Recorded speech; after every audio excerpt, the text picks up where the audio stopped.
My name is Vivian Caldwell. I'm 31 years old, and last Wednesday night, I sat alone in my apartment in Austin, Texas, with a glass of water I forgot to drink and a phone screen that wouldn't stop lighting up.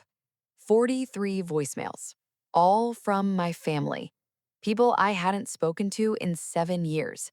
Not one of them said, I'm sorry. Not one said, we were wrong. Not one said, we missed you. Every single message, all 43 of them, circled around the same two words. And those two words told me everything I needed to know about why I left in the first place. Before I tell you what those words were, and before I tell you what I did about them, I need to take you back 7 years. Back to a Sunday afternoon in a suburb of Nashville, Tennessee, where a family sat around a dinner table and made a decision that changed the entire course of my life and theirs. If you've ever been the person your family blamed for everything, if you've ever been called too sensitive, too dramatic, too much, stay with me because this story is for you. Hargrove Hills, Tennessee, population just under 6,000 people. The kind of town where the Baptist church and the high school football team share equal real estate in people's hearts, where everybody knows your grandmother's maiden name, where reputation isn't just important, it's currency. I grew up in a four-bedroom colonial on Birchwood Lane. My father, Roland Caldwell, was a civil engineer for the county. My mother, Nadine Caldwell, was a dental hygienist Monday through Friday and the unofficial social chairwoman of every neighborhood event from Thursday onward. And then there was me, Vivian, the middle child, the quiet one, the one who read too much, asked too many questions, and according to my mother, always had to make things complicated. My older sister, Cassandra, was everything Nadine had ever wanted in a daughter. She was poised, she was social, she laughed at the right moments. She'd gotten a real estate license at 22 and was already selling homes in Nashville's growing market. My little brother, Fletcher, was the baby, the boy, the one who got the long hugs and the benefit of every doubt.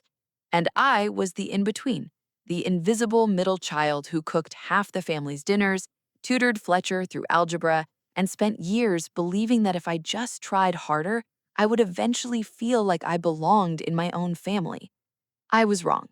For my entire childhood and young adult life, I worked harder than anyone in that house. I cleaned without being asked. I stayed quiet when conversations got sharp. I made myself small at family gatherings, so there was more room for everyone else to be big. But hard work doesn't buy you love from people who've already decided your value. I learned that the hard way. The Sunday that broke everything open started like most Sundays in the Caldwell house. My mother's cooking, my father's football game on mute so he could pretend to be present, Cassandra arriving 40 minutes late in a new car nobody questioned, Fletcher on his phone at the table while Nadine pretended not to notice. I was 24. I'd been working as an administrative coordinator at a small nonprofit for 2 years and taking online business courses at night. I was saving money. I had a plan, a real one. And that Sunday, I had one specific thing I needed to ask my parents about. My grandmother, my father's mother, Loretta Caldwell, had passed away 14 months earlier. She was the sharpest woman I ever knew. She'd been a bookkeeper for 30 years, and she understood money the way some people understand music, intuitively, precisely. Before she died, she'd told me something directly. She sat me down in her kitchen in Murfreesboro, poured me sweet tea, and held both my hands across the table. Vivian, she said, I've set aside $15,000 for you in a separate account. It's for your education or your business, whatever you decide to build. It has your name on it, and nobody else can touch it. I believed her completely. She died 4 months later, quietly, in her sleep, the way kind people sometimes go. After the funeral, when I asked my father about the account, he told me the estate was still being sorted. 3 months later, he told me the accounts had been consolidated for simplicity. 6 months later, he stopped answering the question entirely. That Sunday, I waited until dinner was cleared and the table was settling into the comfortable noise of dessert and side conversations. My mother was refilling coffee. My father was loosening his belt one notch the way he always did after a big meal. Dad, I said, I need to ask you about Grandma Loretta's account, the one she set up for me. I want to use it for a certification program. It would take my career to the next level. The table went still. Not the warm kind of still, the loaded kind. The kind where everyone knows something you don't and they're all watching to see how long it takes you to figure it out. My father set his coffee cup down. My mother spoke first. Her voice was gentle, practiced, the voice she used when she wanted to seem reasonable while being anything but. Sweetheart, that money was part of the general estate. It went towards some family expenses that needed handling. I looked at her. What expenses? She glanced at my father. He looked at his hands. Cassandra needed help with her startup costs when she launched her real estate business, and Fletcher's car situation. We used what was available. I kept my voice steady, barely. Grandma Loretta told me that was my money. She said it had my name on it. My mother tilted her head, the way a person does when they've already decided the conversation is over. Vivian, you always do this. You take one thing and you blow it completely out of proportion. This is exactly what we mean when we say you're difficult to talk to. Difficult to talk to? Not, I'm sorry, not, you're right, we should have told you, not even a real explanation, just a redirect, a reframe, a sudden spotlight on my behavior instead of theirs. My father said nothing. Cassandra studied her dessert. Fletcher said, "Can we not do this tonight?" I pushed back from my chair slowly. I went to the kitchen, I stood over the sink, and I ran cold water on my hands because I needed something real to feel. Behind me, through the thin wall between the kitchen and the dining room, I heard my mother's voice drop. She's been like this for months. Everything becomes a crisis with her. I turned the faucet off. I walked back into the dining room. I heard that, I said quietly. My mother looked up. Her expression didn't change. I'm not being dramatic. I'm asking about $15,000 that my grandmother specifically told me was mine. That's not a crisis. That's a question. What happened next was something I'd seen in smaller versions, 100 small moments that had been building towards this one. My mother stood up from the table, pressed her hands flat against the tablecloth, and looked at me the way a surgeon looks at something they've already decided to remove. If you're going to speak to this family like that at the dinner table, then maybe you need some time to think about what you actually want from these relationships. Every person at that table looked at me. Nobody spoke up. Not my father, who was Loretta's son, not Cassandra, who had benefited from the money that was supposed to be mine, not Fletcher, who was 17 and still had the excuse of being young. Nobody. I went upstairs. I packed a weekend bag that turned into a full bag. I counted the cash in my wallet. $260. I had a used Honda Civic with 200,000 miles on it and a full tank of gas. My mother called up the stairs as I came down. If you walk out that door acting like this, don't expect us to chase you. I stopped at the bottom of the stairs. I looked at her. She was standing in the living room doorway with her arms crossed and her chin lifted, waiting to see if I'd blink. I didn't. I closed the front door behind me, I got in my car, and I drove south into a Tennessee night that was warm and black and completely indifferent to the fact that my entire life had just cracked open. That was the last time I heard my mother's voice for 7 years. If you're still here, I need you to do something for me. Hit that subscribe button right now. Not because I'm asking, but because if this story is already hitting close to home, there's a lot more coming. And I promise you, it is worth staying for. I drove to Austin because I had a college friend there, Priya. She'd been texting me for 2 years to come visit, and I'd always had a reason not to. That night, at 11:30, I called her from a rest stop outside of Memphis. She picked up on the second ring. "I'm in my car," I said. "I left. I have about $1,000 and nowhere to go." She didn't ask a single question. She said, "I'll have the couch made up by the time you get here." I cried for an hour on that highway. Then I stopped crying and drove the rest of the way through. Back in Hargrove Hills, my family got to work quickly. I learned all of this later, months later, years later, from Priya, who had mutual connections, from a cousin who eventually felt guilty enough to reach out. But I'm telling you now so you understand the full picture.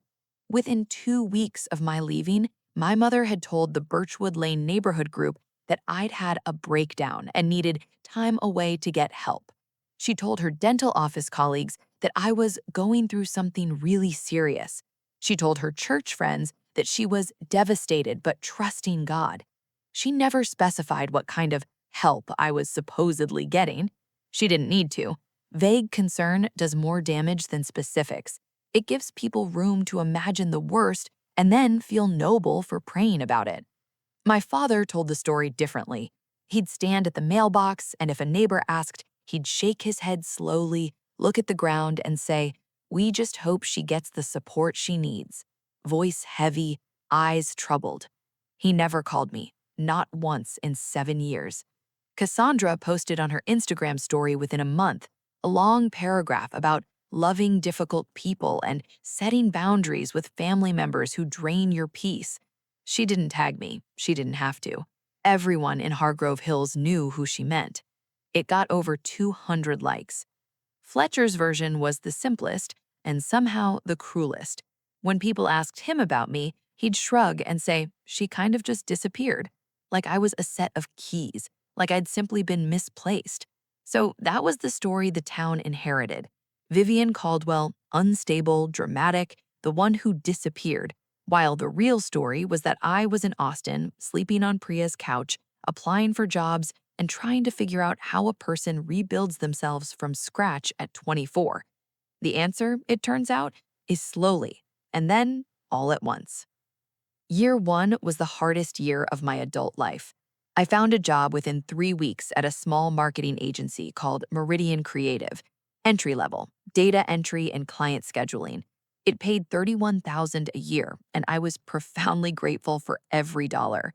I rented a room from an older woman named Gloria, a retired teacher who charged me $400 a month and let me use her kitchen if I cleaned up after myself. I cleaned up after myself religiously. I ate the way people eat when they're managing fear alongside a grocery budget. Eggs, rice, whatever was on the markdown rack at the HEB down the block. I didn't have health insurance for the first 8 months. I didn't have an emergency contact on any form.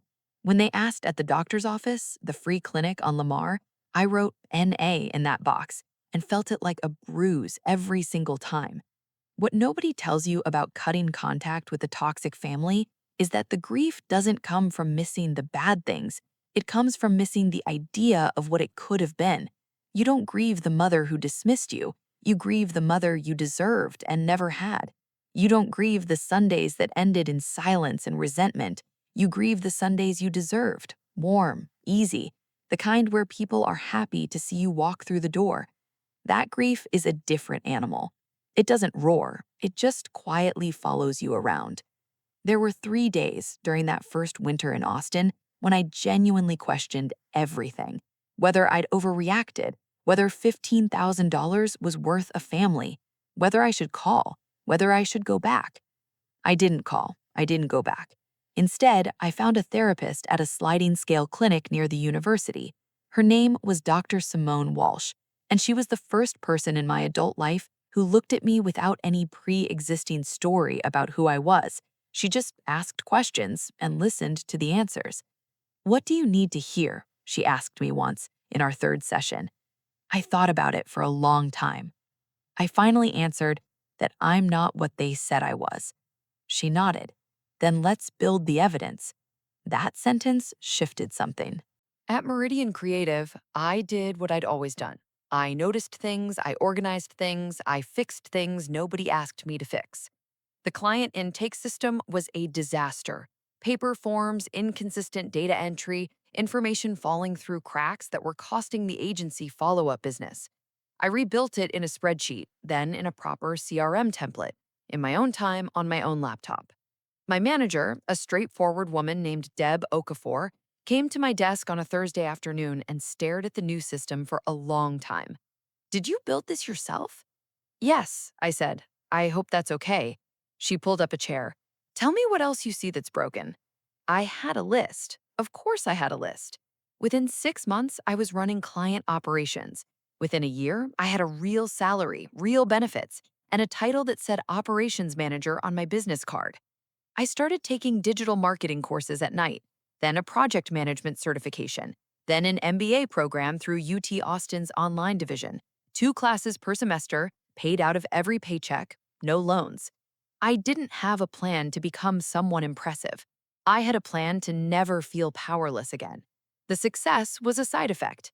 Year 3, I moved into my own apartment, 1 bedroom, second floor, a small balcony where I kept a potted lemon tree that Priya gave me as a housewarming gift. Year 4, I was promoted to Director of Client Strategy. Year 5, I was headhunted by a larger firm, Revel and Park, one of Austin's fastest growing brand consultancies. I negotiated my salary for the first time in my life and got every number I asked for. Year 6, I was 30 years old and Vice President of Operations at a firm with 140 employees, a downtown Austin office with floor-to-ceiling windows, and a client list that included 3 nationally recognized nonprofits and a regional healthcare network. I drove a reliable car, I had savings, I had a retirement account. I had people in my life who called me on my birthday because they wanted to, not because the calendar told them they were obligated. I had, slowly and completely, built a life that felt like mine. Back in Hargrove Hills, nobody knew any of this because nobody had looked. 7 years and not a single person in my family typed my name into a search engine. They were so certain about the story they'd told themselves that the thought of checking never crossed their minds. That all changed on a Tuesday in October. Now, I need you to stay right here because this is the part of the story where everything turns. And trust me, you do not want to miss what happens next. 6 months before the voicemails, I got an email from someone I hadn't expected. My Aunt Rosalind, my father's younger sister. She'd been at those family dinners, quiet at the edges, always pleasant, never quite making waves. She'd watched everything that happened to me and stayed silent for 7 years. Her email had no preamble, no warm-up, just 3 paragraphs that made my jaw tight. She said she was sorry she'd stayed quiet for so long. She said she'd been afraid of my mother's ability to exile people from the family's inner circle, and she hadn't been brave enough to risk it. Then she told me something that made everything crystallize. Grandma Roletta's account had been handled by an estate attorney named Marcus Teal in Nashville. Roletta had left very specific written instructions: $15,000 to Vivian, $15,000 to be split between Cassandra and Fletcher jointly, with the clear condition that Vivian's portion required her signature only. My mother had pressured my father to sign on Vivian's behalf. Not of forgery exactly, my father had signed it, but under the argument that I was temporarily unreachable and the estate needed to be closed. They hadn't even waited 60 days after I left. The statute of limitations on financial claims in Tennessee, I had a lawyer friend check, was already gone. The money was legally unrecoverable, but the information wasn't. Rosalind added one more thing at the end of her email. There's a big fundraising gala coming up in March, the Hargrove Hills Community Excellence Awards. It's the biggest event this town holds all year. Nadine has been on the planning committee for 3 years running. She's being considered for a community service award. I didn't know what I was going to do with that, but something inside me went very quiet and very focused. 2 months later, my managing director at Revel and Park walked into my office with her phone facing toward me like she was presenting a gift. Okay, so completely out of left field, I just got a call from a community development board in Tennessee, small town, big annual gala. They're launching a new initiative for small business growth, and they're looking for a keynote speaker, someone with roots in smaller communities who understands both the operational and human side of economic development. She looked at me. You grew up in Tennessee, right? Small town? I hadn't told her which town. Which town is the gala in? I asked. She checked her phone. Hargrove Hills? The name landed in my chest like a stone dropped into still water. I know it, I said. My voice was completely steady. You'd be perfect. I told them I had exactly the right person. I almost said no. The reflex was immediate and physical. But then I thought about Grandma Roletta's hands across the kitchen table. I thought about closing the front door in the Tennessee dark. I thought about 7 years of someone else telling my story in a town where I couldn't correct a single word of it. "I'll do it," I said. My director grinned and walked out. I sat in my office and I Googled the Hargrove Hills Community Excellence Awards. First result, event page, Saturday, March 22nd, Hargrove Hills Recreation and Arts Center. Committee co-chair, Nadine Caldwell. Award nominee for Distinguished Community Service, Nadine Caldwell. I picked up my phone and texted Rosalind. "I know about the gala. I'm the keynote speaker. Don't tell anyone." Her reply came in 40 seconds. "I know. I'm the one who submitted your name to the committee. Be ready, Vivian." I was going home, on my terms, through the front door with a microphone. 3 weeks before the gala, on a Tuesday evening, my sister Cassandra sat at her kitchen island, poured herself a glass of wine, and typed my name into Google for the first time in 7 years. She wasn't doing it out of love. She wasn't doing it out of guilt. She was doing it because she needed money. Rosalind told me the whole story. She'd been there. Cassandra's real estate business had hit a wall. The Nashville market had shifted. She'd overextended on a commercial property, taken on a silent business partner who turned out to be anything but, and was now sitting on a debt that her commission checks couldn't cover. She needed a cosigner on a refinancing loan, someone with clean credit and a solid income record. My mother's credit was stretched thin from years of lifestyle inflation. My father's retirement income didn't qualify. Fletcher was 21 and had never had a credit card in his life. Cassandra thought of me the way you think of something you threw away and suddenly need again. She typed Vivian Caldwell into the search bar. The first result was my LinkedIn, VP of Operations, Revell and Park, Austin, Texas. The second was a profile in Austin Business Journal, Rising Executives. A photograph, my name, a quote from my managing director calling me the most operationally precise leader I've worked with in 20 years. The third was the Revell and Park website, my bio, my headshot, my professional history laid out cleanly from that first operations job 7 years ago to where I was now. Rosalind said Cassandra stared at the screen for a full 2 minutes without moving. Then she called my mother. "Mom, you need to sit down." "What? Why?" "Vivian." A pause. "She's a VP. She's been in the Austin Business Journal. She's speaking at the Hargrove Hills Gala." The sound my mother made, Rosalind told me, was not relief. It was not pride. It was not even surprise, exactly. It was the sound of a woman who had spent 7 years building a very specific story about her daughter and had just watched the entire structure catch fire. "That's," my mother started, and then she stopped, because finishing that sentence meant admitting something she was not ready to admit. The calls started that same evening. I was in my office finishing a client proposal when my phone buzzed once, then again, then without stopping. By the time I walked to my car an hour later, I had 43 missed calls from Tennessee area codes, some familiar, some I didn't recognize, all from within the same 24-hour window. I drove home. I poured a glass of water I forgot to drink.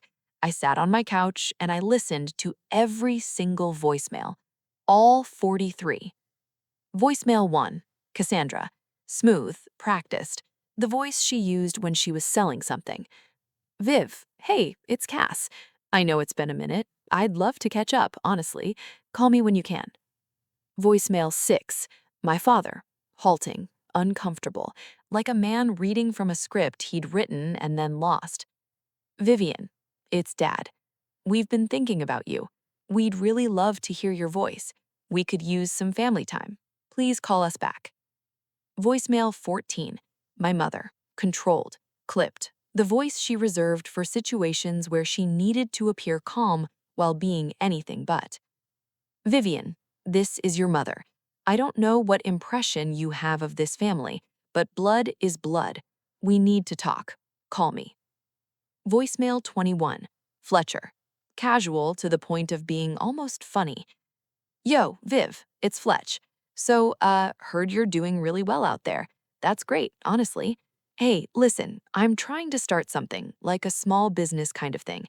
and I could use some advice and maybe a little financial backing just to get off the ground. Hit me back. Voicemail 37. Cassandra, again. The smoothness was completely gone now. Vivian, I know you're seeing these. I'm not asking for much. I just need someone to cosign. I'm losing everything. Please, please just call me back. 2 words. 43 voicemails, 7 years of silence, and every single message had the same 2 words hiding inside them. Help me. Not, I'm sorry, not, I was wrong, not, we should have been better. Just, help me. In different voices, different tones, different levels of desperation, but always the same 2 words. I listened to every one, some of them twice. Then I set my phone face down on the coffee table and looked at the ceiling for a long time. I called Priya. She picked up on the first ring. My family found me, I said. A pause. How do you feel? Like I already knew this was coming and somehow it still lands wrong. Because you were hoping for something different this time, even after everything. That's not weakness, Vivian. That's just being human. I didn't cry. I was past the crying phase with these people. I set my phone to do not disturb. I didn't block the numbers. Blocking felt like a reaction, and I was done reacting to the Caldwell family. I had a gala to prepare for. 3 days after the voicemails, an email arrived in my professional inbox, the one on the Ravel and Park website, the one anyone with Google could find. From Nadine Caldwell Home at gmail.com. Subject, Your Mother. Viviane, after everything this family sacrificed for you, you can't return a single phone call? I spent 7 years protecting your name in this town. I told people you needed time. I covered for you. And this is how you repay it? I always said you had a selfish streak. I guess some things don't change. I read it once, saved it. Didn't reply. The next morning, a LinkedIn message from Cassandra. Congratulations on your success, I guess, but family is family. I need a cosigner. You owe us at least that much. That word, owe, the Caldwell family's favorite word, the one they reached for every time they needed to make a request sound like a debt collection. Then Fletcher, because Fletcher had never learned that some performances are better left unperformed, posted publicly on Facebook, tagged our extended family, tagged half of Hargrove Hills. Funny how some people get a fancy job title and completely forget the family that raised them. Blood is supposed to mean something. I guess not to everyone. Some people are just built selfish. Hashtag family first, hashtag ungrateful. 53 likes, 14 comments, all agreeing.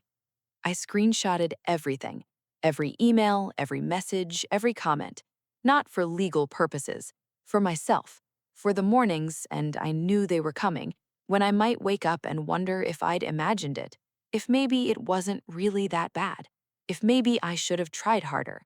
Evidence I could hold in my hands that said, you are not the problem. Then Rosalind texted, they know you're the keynote. Your mother saw the event program. She's planning to bring the whole family. Viviane, be ready. I texted back, I've been ready for 7 years. March 22nd.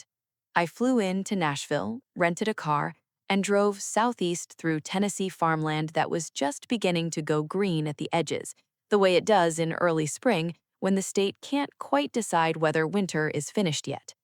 Hargrove Hills looked exactly the way places from your childhood look when you return as someone different. Smaller than memory, sharper in detail, somehow both familiar and foreign at once. The Baptist church with its white marquee sign, the hardware store on Jefferson, the high school football field visible from the road with its faded yard lines. I drove past Birchwood Lane without stopping. The Hargrove Hills Recreation and Arts Center had been decorated to within an inch of its life. White linens, floral centerpieces, a step and repeat banner at the entrance. Building excellence together. Hargrove Hills Community Awards Gala. 220 seats, nearly full by the time I arrived through the speaker entrance on the south side of the building. The event coordinator, A young woman named Bethany, who was approximately 30% nervous energy, handed me my badge and smiled brightly. Miss Caldwell, we are so thrilled to have you. Mr. Patterson, that's our board chair, has been talking about your work all week. I thanked her. Through the glass doors, I could see the main hall, round tables of 10, candles, the warm noise of a community gathering for something it considered important. And at the center table, because, of course, at the center table, in a deep burgundy dress with her hair freshly styled, accepting a greeting from every third person who walked past like she was holding court, my mother, Nadine Caldwell, committee co-chair, Community Service Award nominee. My father, Roland, beside her, quiet as always, a glass of water he probably wasn't drinking. Cassandra in a dress she'd clearly bought recently, sitting straight-backed in the way people sit when they're trying to look like things are fine. Fletcher on his phone, because Fletcher was always on his phone. My entire family, 20 feet away, with no idea who was about to walk onto that stage. The board chair, a measured man named Howard Patterson, stepped to the podium at 7:15. Good evening, Hargrove Hills. Tonight we celebrate the people and the work that make this community something worth belonging to. Applause. Our keynote speaker this evening is a woman whose career began simply, with a willingness to show up, work harder than necessary, and notice what other people walked past. She grew up in a small town not unlike this one. Today, she serves as VP of Operations at one of Austin's most respected consultancies, leading a team of over 60 people and partnering with organizations that serve communities across the South. She was recently named one of Austin's rising executives by the Austin Business Journal. It is my great pleasure to welcome to the stage Vivienne Caldwell. Applause. I walked out from behind the curtain. The spotlight found me at the edge of the stage, and for one suspended second, just one, I was 24 again, standing in the living room on Birchwood Lane when my mother looked at me like she was something she'd already decided to set aside. Then I adjusted the microphone, I looked out at 220 faces, and I found the center table. My mother's smile didn't fade slowly, it stopped, like a switch. Her mouth opened, closed, her hand went to the table's edge and gripped it, knuckles whitening against the white linen. Her eyes moved immediately, left, right, scanning the room. Even in shock, her first instinct was audience management. Who was watching her face right now? My father's water glass tipped slightly. He caught it. His face went still and slack and older than I remembered. Cassandra's hand moved to her collarbone. She mouthed something. Maybe my name, maybe nothing at all. Fletcher looked up from his phone. The room rose. 220 people. The neighbors, the church members, the teachers, the small business owners, the people who had heard Nadine Caldwell's version of her troubled daughter for 7 years, stood and gave me a standing ovation. My mother was the only person in the room still seated. I let the applause settle. I took one breath. Thank you, Mr. Patterson. Thank you, Hargrove Hills. I paused. It's been a while. A ripple of laughter, a few heads turning, people exchanging glances, the ones who recognized the name, the ones who were already doing the math. I delivered the keynote, 18 minutes on operational leadership, community investment, what it actually takes to build something sustainable in small markets, data, case studies, strategy. The speech I'd given at conferences, professional, precise, and good. And then, near the end, I shifted. I grew up in a town very much like this one. I paused. Some of you may remember my family. The room's texture changed. A murmur, a stillness underneath it. I left this town 7 years ago with less than $1,000 and a car with too many miles on it. I didn't leave because I wanted to. I left because staying was costing me something I couldn't afford to give, my own sense of who I was. Silence, the kind that has genuine weight. I was told I was dramatic, difficult, that I made things complicated, that I needed help. I let that settle. The help I actually needed was distance, and the career I built, it started because someone in Austin looked at me and saw a person worth investing in. Not a problem to manage, not a story to tell. A person. I didn't name anyone. I didn't look at the center table. I didn't have to. Real community development, the kind that lasts, isn't about buildings or budgets. It's about whether the people in your community feel genuinely seen, not the version of them that's convenient, not the version that serves someone else's narrative, the actual person standing in front of you.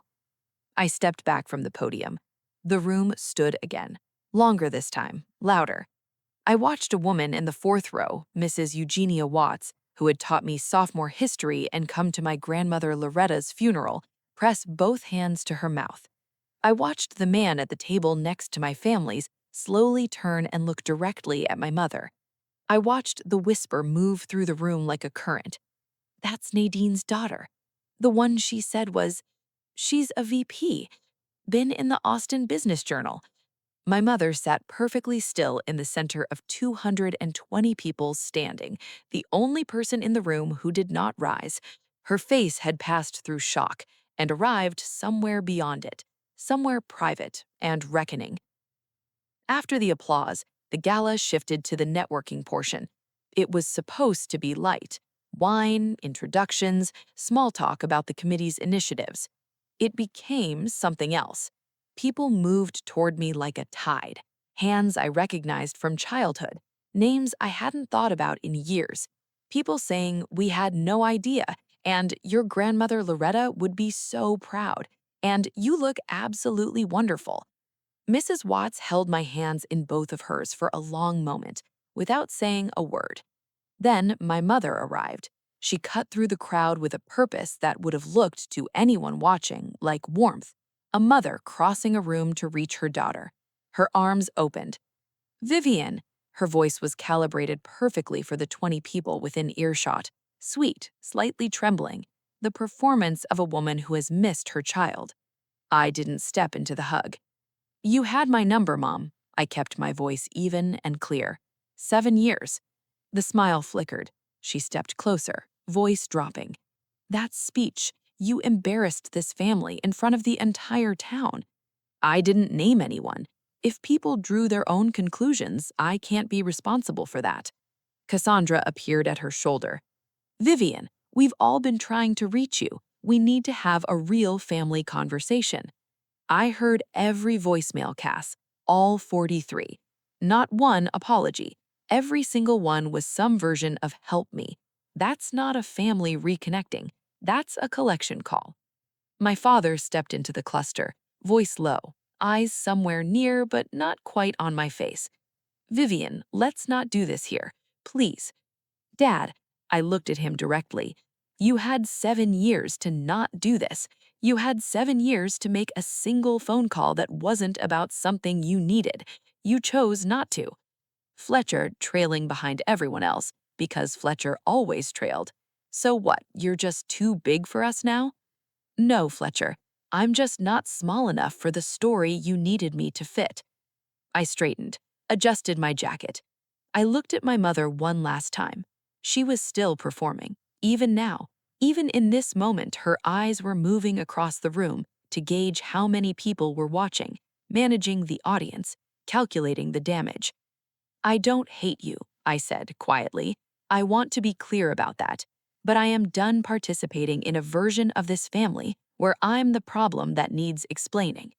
I nodded once to Howard Patterson, who was watching from near the podium, with an expression that suggested he understood more than he was saying.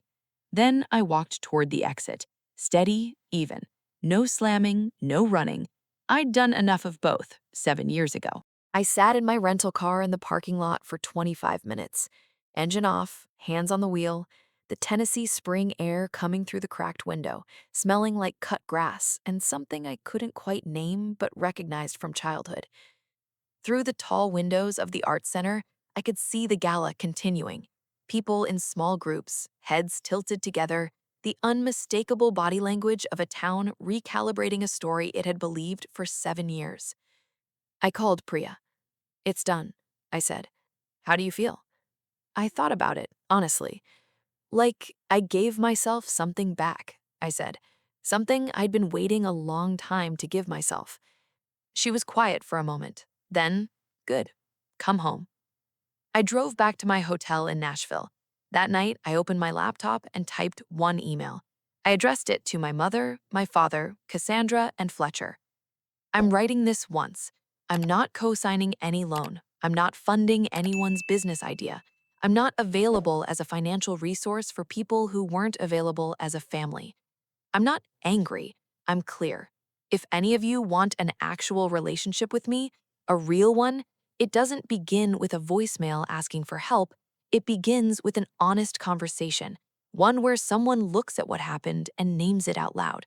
Not "we did our best," not "that's in the past," not "family is family." A real apology, specific for the money that was stolen from me, for the story you told this town about me for 7 years while I was building a career you had no idea existed, for the 7 years of silence that you broke only when you found out I had something you wanted. Until that conversation happens, I wish you well, genuinely. But my answer is no. I read it twice, changed nothing, pressed send. Then I closed the laptop, turned off the lamp, and lay in a Nashville hotel room listening to Tennessee Quiet for the first time in 7 years. No music, no triumphant feeling, just the clean, simple sensation of a woman who had finally stopped negotiating with people who had never valued the deal. In the weeks that followed, Rosalind kept me informed. The town of Hargrove Hills, it turned out, had opinions. The morning after the gala, the story moved through every kitchen table and church hallway and pharmacy checkout line in the community. The Whisper Network ran on full power. Nadine said her daughter was having a breakdown.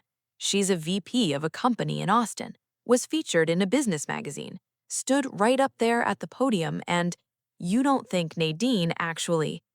The Community Excellence Committee held a quiet internal conversation. Howard Patterson called my mother personally. The Community Service Award she'd been nominated for was quietly redirected to another candidate. She resigned from the planning committee, told people she needed to focus on family. The irony of that sentence lived in every corner of Hargrove Hills for weeks. My father did something I didn't expect. A letter arrived at my Austin office 6 weeks after the gala. Paper, his handwriting, careful, slanted, the penmanship of a man who almost never writes letters and had to think hard about every word. Vivian, I don't know if I have the right to say this, but I am sorry not for your mother, for me. For every time I sat in that house and said nothing. For every time I handed you "don't upset your mother" instead of the protection you deserved. I told myself I was keeping the peace. I was keeping my comfort. That's not the same thing. You deserved a father who chose you. I didn't. I'll carry that. I read it 3 times, put it in my desk drawer. I haven't replied yet. I'm letting that decision take whatever shape it needs. Cassandra lost the refinancing loan without a cosigner. The property went back to the bank. She moved in with my parents for what everyone said would be temporary and what Rosalind suspected might not be. Fletcher deleted the Facebook post. Too late. Screenshots had circulated through the town's text chains within 24 hours of him posting it. His girlfriend at the time told him plainly that publicly shaming a family member for not giving money wasn't something she wanted to be attached to. He was 21 and learning for the first time that a screen doesn't make words weightless. Here's the part I want you to hear. Really hear. 3 months after the gala, on a Sunday evening in June, I'm in my Austin apartment with the balcony door open and the lemon tree Priya gave me finally showing a small, pale bud. Priya is on my couch, arguing with my neighbor James about whether breakfast tacos count as a personality trait. My colleague Dara is setting the table. My mentor from the UT program, a woman named Claire, who first told me I had a strategic mind worth developing, is opening a bottle of wine. This is my Sunday dinner. Every week, same people, give or take. No obligations, no performances. No one here because they share a last name with me. Everyone here because they chose to be. I look around the table when we sit down, and I think about a different table, a longer one with better dishes in a colonial on Birchwood Lane, where I was invisible, where I passed potatoes and bit my tongue and made myself small for years so there would be more room for everyone else to feel large. This table is smaller. The plates don't match, the wine costs $12, and I have never in my entire life felt more seen. I want to tell you one more thing. After the gala, I contacted Grandma Loretta's estate attorney, Marcus Teal, now retired, living outside Nashville. He remembered everything. He remembered Loretta coming to him specifically because she didn't trust that her wishes would be honored without legal structure. He apologized for what had happened. The money was gone, legally unrecoverable. But I'd been thinking about what Loretta would have wanted. Not revenge, not restitution, legacy. I contacted the financial aid office at Austin Community College and established an annual scholarship, small, funded from my own salary, for students who were financially independent from their families, not because their families couldn't help, but because their families wouldn't. Students who checked no family contribution on their aid forms and had to build their futures entirely on their own. I named it the Loretta Caldwell Independent Futures Scholarship. The college published the announcement on their website. My name, her name, a photograph Rosalind had mailed me, a photo I'd never seen before, Loretta and me at her kitchen table, me at age 7, gap-toothed and grinning, her hands folded around mine like she was holding something worth keeping. It wasn't about the $15,000. It was about rewriting the ending. Loretta spent her whole life being careful and quiet and measured. She stayed in rooms that were too small for her because she was afraid to ask for more. She died surrounded by people who underestimated her. I named a scholarship after her. Let them Google that. If you're still listening, and I hope you are, I need to say something directly to you. If you recognize any part of this story, the scapegoat role, the voicemails that only appear when someone needs something, the narrative someone else wrote about your life while you were still in the middle of living it, the birthday that passed without a call from the people who were supposed to love you most, and then the sudden urgent contact the moment they found out you had something they wanted, you are not crazy. You are not selfish. You are not ungrateful. Those words, the ones they throw at you when you refuse to keep shrinking, those words are the sound of people losing control of a story they never had the right to tell in the first place. The two words my family said were "help me." The two words I needed to hear were "I'm sorry." They are not the same sentence, and you do not owe anyone the first until they've genuinely given you the second. I used to believe that family meant showing up no matter what, that loyalty meant swallowing your own voice so the table stayed quiet and everyone could pretend the silence was peace. I know better now. Real family, the kind that's worth keeping, chooses you on purpose, not out of obligation, not because your name looks good on a loan application, not because someone Googled you and liked what they found. They choose you when it costs them something. That's the only version that counts. The bravest thing I ever did wasn't driving out of Hargrove Hills with less than $1,000 and no plan. It was not driving back when they finally called, and all they had to offer were two words that weren't an apology. My name is Vivian Caldwell. I'm 31 years old. I have a lemon tree on my balcony that just put out its first bud. I have a table that seats 6, with chairs that don't match and plates that don't match, and people who chose to sit there every single week. I have a scholarship with my grandmother's name on it, and I have the quiet, the real, earned, chosen quiet of a woman who finally stopped letting other people narrate her life. Loretta once told me, the person in the room who says the least is usually the one who understands the most. She was right. I understood everything, and eventually, I paid myself first. That's my story. If you made it this far, thank you, genuinely. If you've ever been the one your family blamed, the one who was called too much and given too little, the one whose success surprised the people who were supposed to believe in you first, I hope this gave you something, even if it's just the permission to say no out loud. Before you go, I want to ask you something, and I want you to answer it honestly in the comments, because I read every single one. If your family reached out to you tomorrow after years of silence, what do you think they'd actually say? Help me? Or I'm sorry? Drop it below. Tell me your 2 words. I'll see you in the next one.